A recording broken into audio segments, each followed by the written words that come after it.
All right, so get this. Today, we're going deep on how TV shows actually get made. Oh, should be interesting. It's crazy different than even a few years ago. Yeah, streaming really changed everything, huh? Big time. I mean, Yeah, remember just flipping channels, hoping for something good? totally. And like you were at the mercy of whatever the networks decided to. Shoved down our throats. Yeah, Exactly. But now it's like a whole different ball game, right? totally. Think back to, like, the old Yeah. days. Yeah, these all-powerful network Oh execs. yeah, they decided everything. And, creators would make these pilot episodes, these, like, one-shot things. Hoping to get picked up for a full season, nail-biting stuff. So much Yeah. pressure. And it's wild to think that some of the biggest shows almost didn't make it. Seriously, it's mind-blowing. Like, imagine a world without Seinfeld. No soup Nazi. That's just wrong. It's like sacrilege. But now, Hmm. forget all that. We've got these streaming giants, like Disney Plus needing.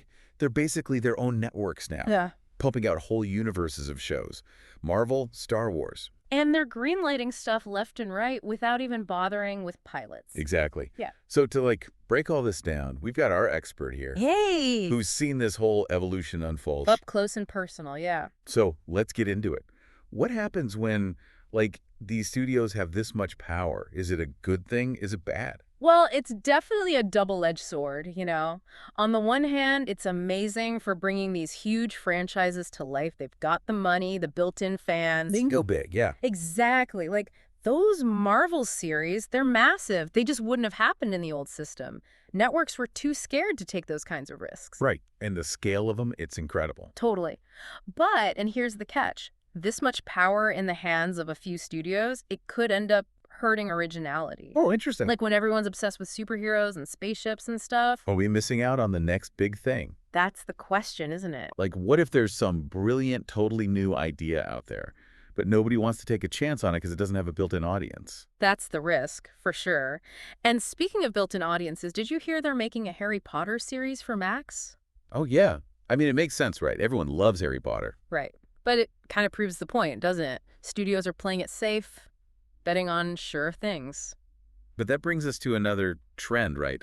This whole indie TV thing. Oh, yeah. That's a fascinating development. It's like the indie film scene, but for television. Okay, tell me more. So basically, you've got creators making their own shows, totally independent, then taking them directly to the streamers. No studio interference, no network notes? Nope. They call the shots. It's a total game changer. Wow. So it's like a direct pipeline to the audience, cutting out all the middlemen. Exactly. And it's working for both sides. Creators get to keep their vision pure, tell their stories their way. No more battling with execs. And streamers, they get this like pre-vetted, high-quality content at a fraction of the cost. They're essentially buying a finished product. Makes sense, like that Shane Gillis show, Tires, right? Yeah, Netflix picked it up after it was already done. Saved them a bunch of money, I bet. So it's not just Netflix getting hustled, like some people said. I don't think so. It seems more like a smart business move, really. Yeah, maybe they're onto something. And look, it's not like the big studios are just sitting back watching this happen. They're getting smarter too. They're adapting. Oh, how so? Well, take that Agatha Harkness show on Disney Plus, or for example, rumor is they made it on a much smaller budget than those other Marvel shows. Really? Yeah, it's like they're realizing they don't have to spend a gazillion dollars on every single project. So maybe this is good news for viewers. Like, maybe we'll get more variety, more interesting stuff, and our streaming bills won't keep going up?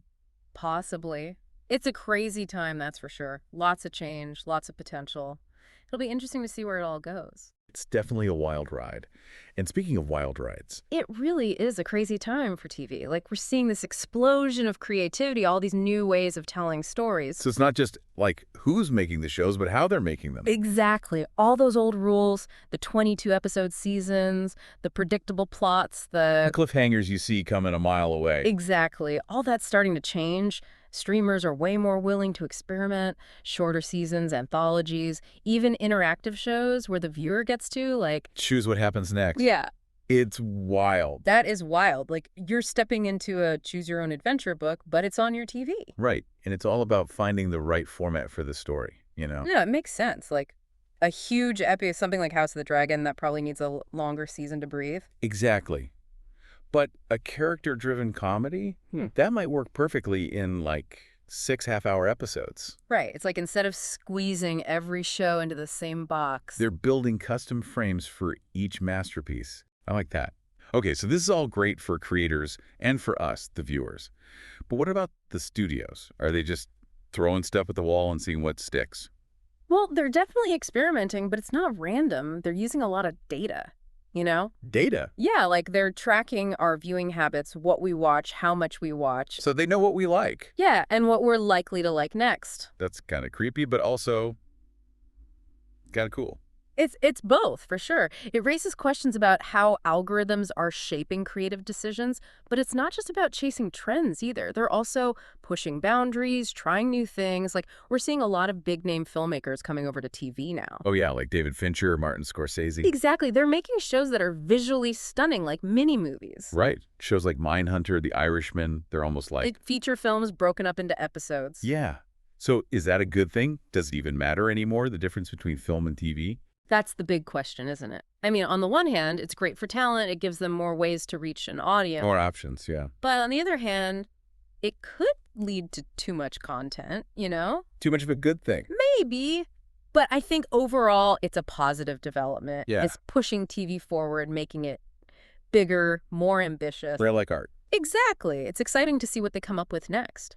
Okay, so we've gone from, like, the death of the pilot episode to this whole indie TV explosion. Studios are spending crazy money, but they're also, like, using our data to figure out what to make next. It's a lot. It really is. But you know what I think is most exciting? It's like we're seeing a democratization of content creation. It's way easier to make a show now than it used to be. So it's not just about those big budget blockbusters anymore. Nope.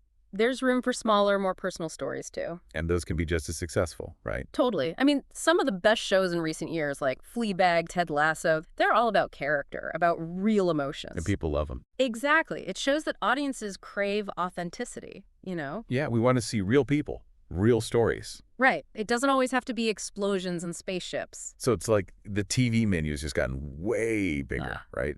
More variety, more to choose from. That's a great way to put it. But, you know, that also presents a challenge. Oh, yeah, for sure. With so much content out there, how do we even choose what to watch? Right. It's like I spend more time scrolling through menus than actually watching anything. It's the paradox of choice. Too many options. Exactly.